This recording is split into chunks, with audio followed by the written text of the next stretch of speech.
أعوذ بالله من الشيطان الرجيم. بسم الله الرحمن الرحيم. ويعبدون من دون الله ما لا يملك لهم رزقا من السماوات والأرض شيئا ولا يستطيعون. فلا تضربوا لله الأمثال. إن الله يعلم وأنتم لا تعلمون.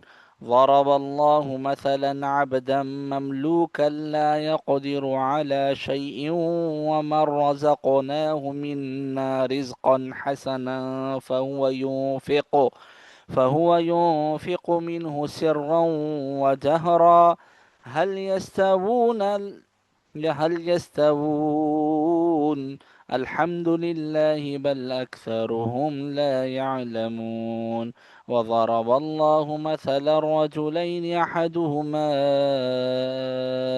أبكم لا يقدر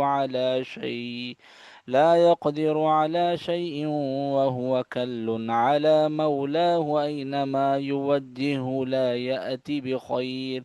هل يستوي هو ومن يأمر بالعدل وهو على صراط مستقيم؟ ولله غيب السماوات والأرض وما أمر الساعة إلا كلمح البصر أو هو أقرب. إن الله على كل شيء قدير. والله أخرجكم من بطون أمهاتكم لا تعلمون شيئا وجعل لكم السمع والأبصار والأفئدة لعلكم تشكرون. ألم يروا إلى الطير مسخرات في جو السماء ما يمسكوهن إلا الله. إن في ذلك لآيات لقوم يؤمنون. والله جعل لكم من بيوتكم سكنا وجعل لكم من جلود الأنعام بيوتا من جلود الأنعام بيوتا تستخفونها يوم ظعنكم ويوم إقامتكم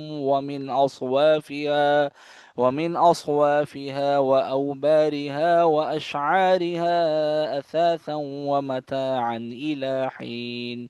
والله جعل لكم مما خلق ظلالا وجعل لكم من الجبال أكنانا وجعل لكم سرابيل تقيكم الحر وسرابيل تقيكم بأسكم. كذلك يتم نعمته عليكم لعلكم تسلمون. فإن تولوا فإنما عليك البلاغ المبين. يعرفون نعمة الله ثم ينكرونها وأكثرهم الكافرون. जी याह्या किन सोचों में